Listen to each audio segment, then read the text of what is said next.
Hi, my name is Kai Kennedy, and I'm Accessibility and Inclusion Training Specialist for Boston's Mayor's Commission for Persons with Disabilities. And this training is going to provide accessible, equitable, inclusive, and affirming hiring practices for job candidates with disabilities.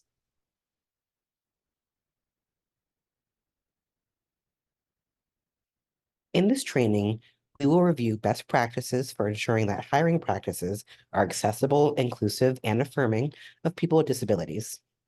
Implementing these practices will help to bring in a more diverse pool of qualified candidates, and these practices can be implemented universally by any department for any open position. At the end, there will be a short quiz to assess your understanding. So section 1 is going to be a brief overview of the ADA and Title I. Section 2 will be myth versus facts, writing job descriptions, and scheduling interviews. And section 3 will be interviewing, extending an offer, and onboarding. Section 1, ADA and Title I. So the Americans with Disabilities Act, or the ADA, is a civil rights law that protects persons with disabilities and is divided into 5 titles. Disability, as defined by the ADA, is a person who has a physical or mental impairment that substantially limits one or more major life activities. This also includes people who have a record of such an impairment and individuals who are regarded as having a disability, meaning that if somebody else assumes or thinks that you have a disability and is discriminating against you because of that, even if you don't identify as having a disability, you are still protected by the ADA. So as I mentioned, this is divided into 5 titles. Title I is our focus here, which is employment. So this title applies to all aspects of the employment process, from the application and interview process to hiring, as well as once hired and so on. Once hired, this title applies to all aspects of the employee's experience. So promotions, raises, performance evaluations, professional development opportunities, terminations, and more. This title prohibits discrimination against qualified candidates with disabilities, and a qualified candidate can roughly be defined as an individual who meets the skill, experience, education, and other job-related requirements and can perform the essential functions of a job with or without reasonable accommodations. An employer does not have to hire or retain employees who cannot perform the essential functions of a job simply because they have a disability.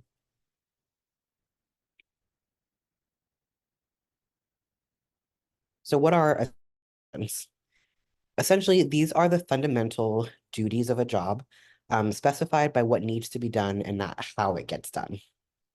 So a function can be considered essential if the position exists to perform that function, and it can only be done by a limited number of people, and or it requires certain training or experience. Other factors that an employer may consider when deciding the essential functions of a job might include the amount of time spent performing the function and what happens if it's not performed. So, for example, if not performing this function could cause danger or harm. Employees with a disability are still expected to perform the essential functions of a job with or without a reasonable accommodation or accommodations. As long as the employee can perform the essential functions of a job, employers cannot deny them a job, promotion, etc., simply because they require that accommodation. So for example, a person with a visual disability can carry out computer work with a screen reader software. So this means that they can do the essential functions with an accommodation and they cannot be denied a job on that basis. Okay, the reasonable accommodation. Well, under Title I of the ADA, employees with disabilities have the right to request a reasonable accommodation or accommodations in the workplace. They must be approved by the employer unless it can be proven that the accommodation or accommodations will cause the employer undue financial hardship or administrative hardship. So this is a case-by-case basis, and the employer must be able to show that the accommodation is actually causing this undue hardship.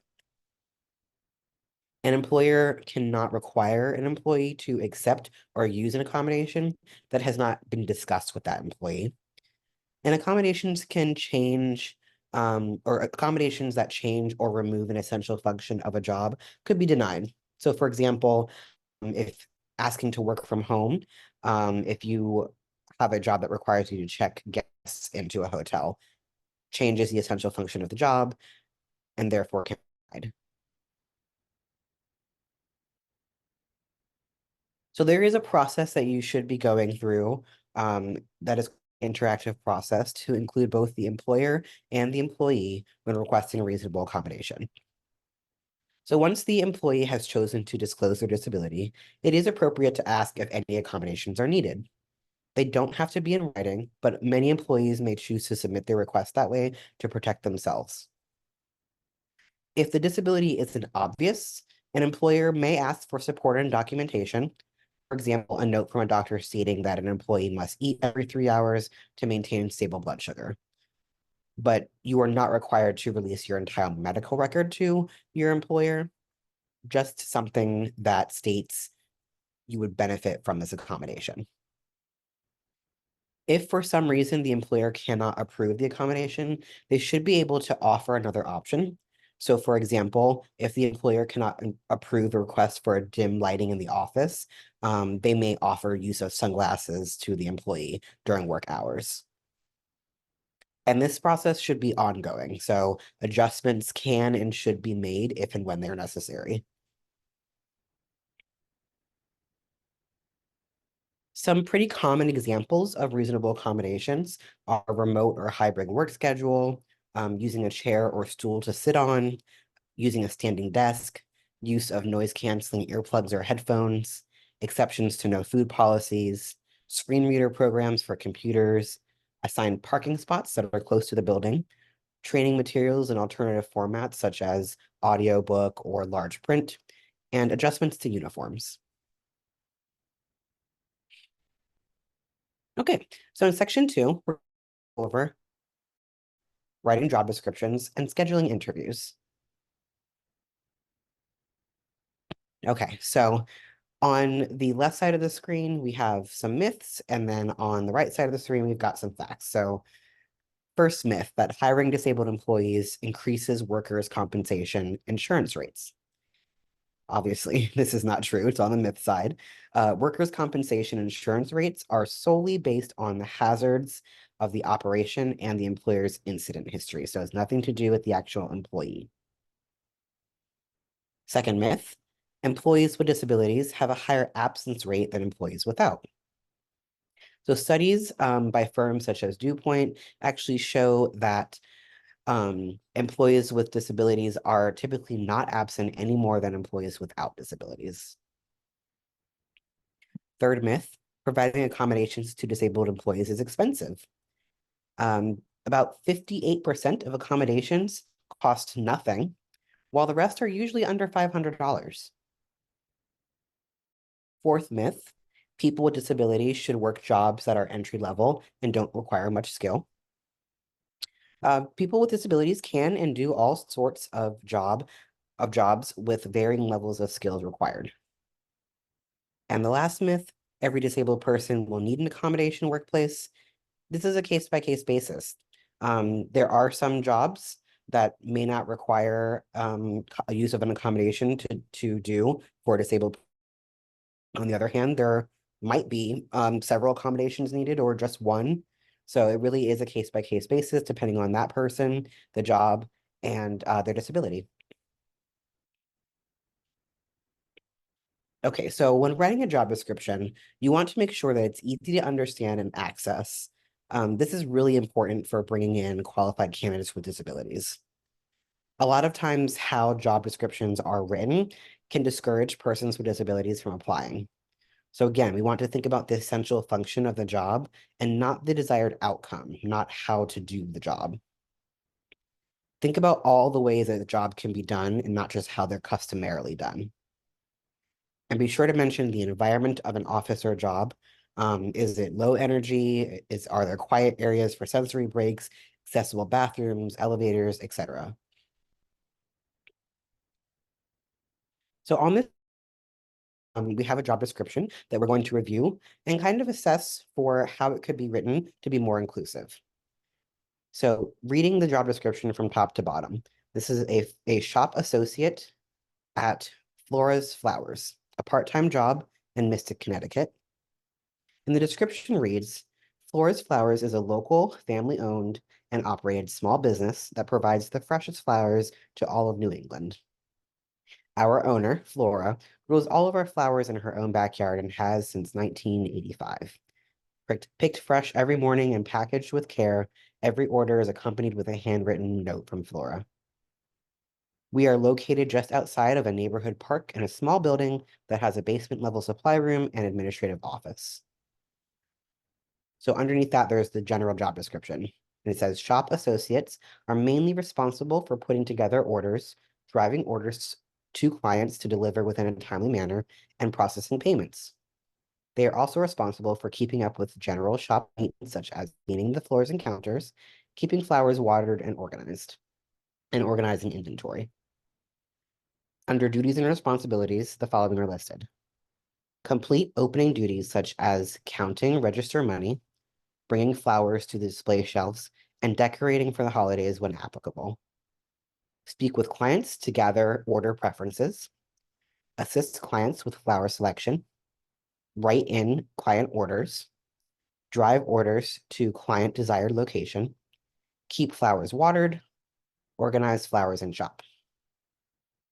Under key competencies, the following are listed: willingness to learn about flowers, strong written note-taking skills, strong verbal communication skills, and under physical requirements, the following is listed: must be able to lift at least 15 pounds.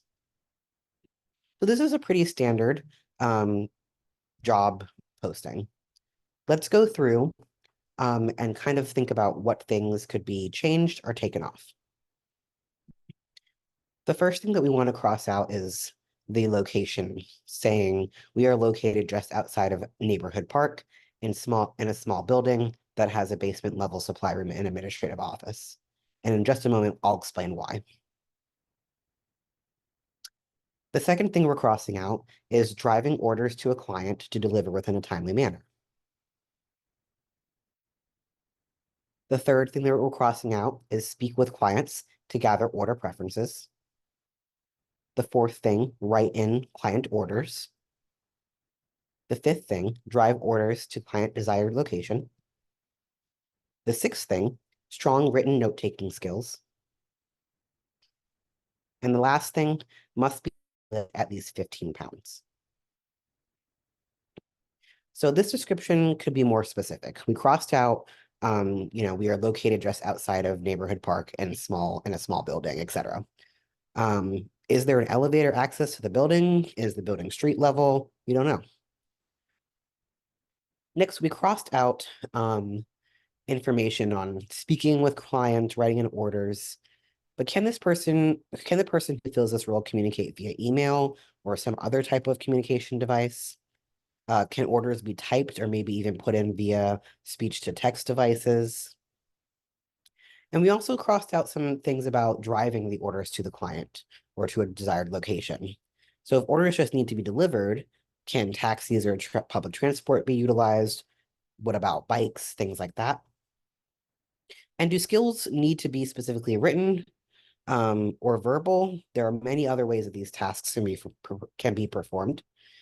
Additionally, lifting 15 pounds may not be necessary if there's an accommodation in place. Okay, so now we have this same job description again, but we were changing some things. So where we crossed out items, we're replacing them with the following. Instead, we are located on a quiet corner near the south end of Neighborhood Park. Our 750 square foot street level building has an elevator accessible basement level supply room and administrative office. Much more specific. We're switching out drive orders to clients within a timely manner to just delivering orders to clients within a timely manner.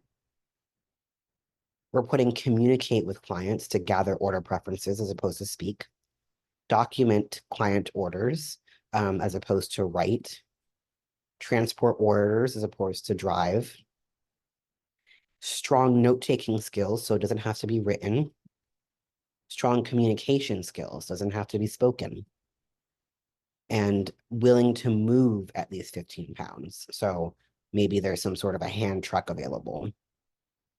Again, this job description gives a specific, is specific and gives details about the environment that the employee will be working in.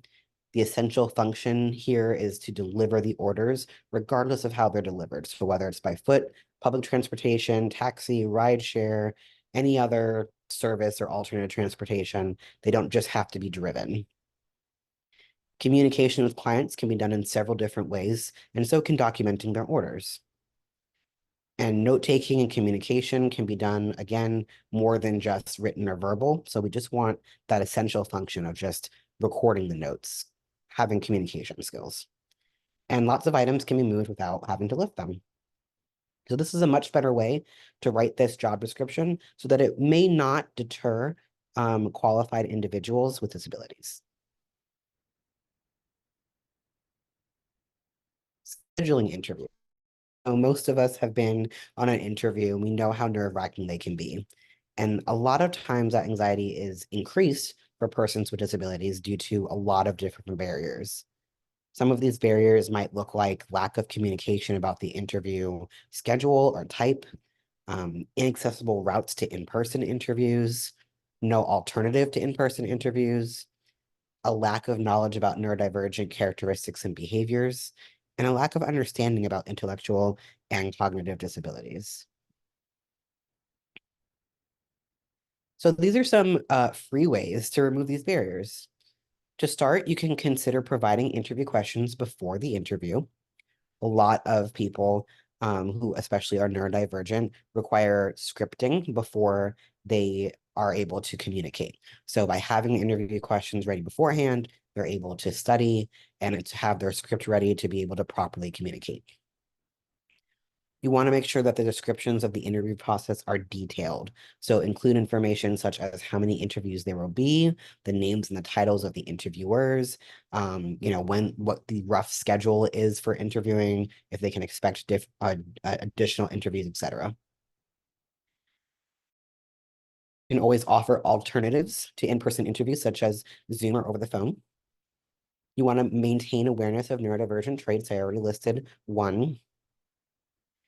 And offering a detailed map of the most common accessible routes to the in-person interview location is a great way to help accommodate disabled candidates. So be mindful of things like steep inclines, heavy doors, excessive stairs where there's no elevator or ramp available. Section 3. So we're going to talk about interviewing, extending an offer, and onboarding. So when the interview day finally comes, there are more than a few ways that you can make the process more approachable and comfortable for everyone involved. As an interviewer, as a prospective employer, consider wearing name tags for in-person interviews, especially if it's a panel interview. These can sometimes be overwhelming for candidates to have to remember new faces and names that they have not been exposed to yet. Make sure the interview room will have plenty of space for candidates who might be wheelchair or service dog users.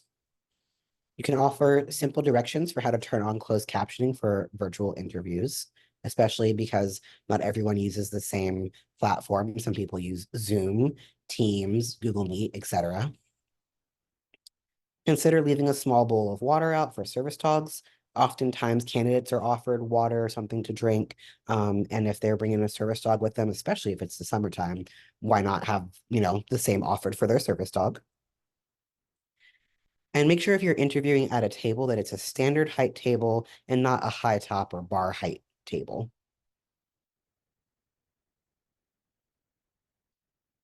So I talked a little bit before, I mentioned having an awareness of neurodivergent characteristics. Being able to identify and understand these characteristics and behaviors is very important. A lot of times they can be misunderstood as a candidate being nervous, uninterested, or standoffish even. However, these are all just a normal part of having a neurodivergent brain. So some of the most common traits that you might encounter with neurodivergent candidates can include a lack of eye contact, repetitive body movements such as leg shaking, hand flapping, finger flicking, etc., monotonous voice, echoing words and phrases similar to parrot. This is called echolalia. The use of STEM tools. And again, this is a very short list. There are so many other things. But take these traits into consideration when interviewing all candidates, regardless of if they choose to disclose their neurotype. So in some situations, the candidate may not know that they are neurodivergent. In other situations, they may not want to disclose it. So if you apply these considerations to all candidates, you might be surprised of how it removes an additional layer of unchecked bias. And when you're extending an offer, you want to be as specific as possible about what this process will look like. Again, this is a theme throughout all of the hiring process, is being as specific as possible. So will there be a post-offer background check? If so, who's paying for it and how does that happen? How if employer is paying for it, how does the prospective employee obtain the money? Is it a check? Is it cash? Is it a card? Will they be reimbursed and they have to pay for it themselves to begin with? Leave room for the candidate to ask questions if there is any. If they accept the position, disclose that they have a disability. This is a great time to ask them if they would like to request any accommodations to be ready for their first day of work. And also remind them of what the work environment or office will be like, who they'll be meeting with, and working with through the orientation and training process. And the final step in this process, of course, is onboarding. This can include things like touring the office, filling out paperwork, assigning a desk or workspace, etc. So some of the same practices used for scheduling an interview and interviewing stages can be used during this as well. You can provide a map of the office with areas that the employee will frequent. That includes wheelchair accessible routes. So bathrooms, break room, how to get outside if they want to take a break in the sun, things like that. Ask existing staff members to wear name tags until new staff is familiar with everyone.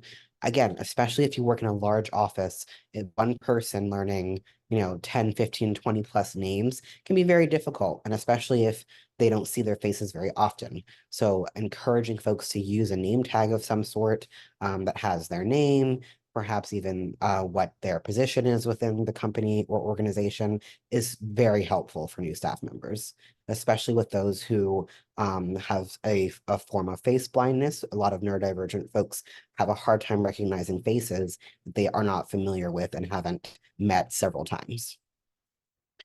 You want to be prepared to offer any training materials in alternative formats. Again, this might look like an audiobook or a PDF file instead of a paper file, or a large print, alternative languages, etc. Again, we're trying to continue to maintain an awareness of those neurodivergent traits that we talked about and make the process for requesting workplace accommodations readily accessible, especially if this candidate has already disclosed that they have a disability.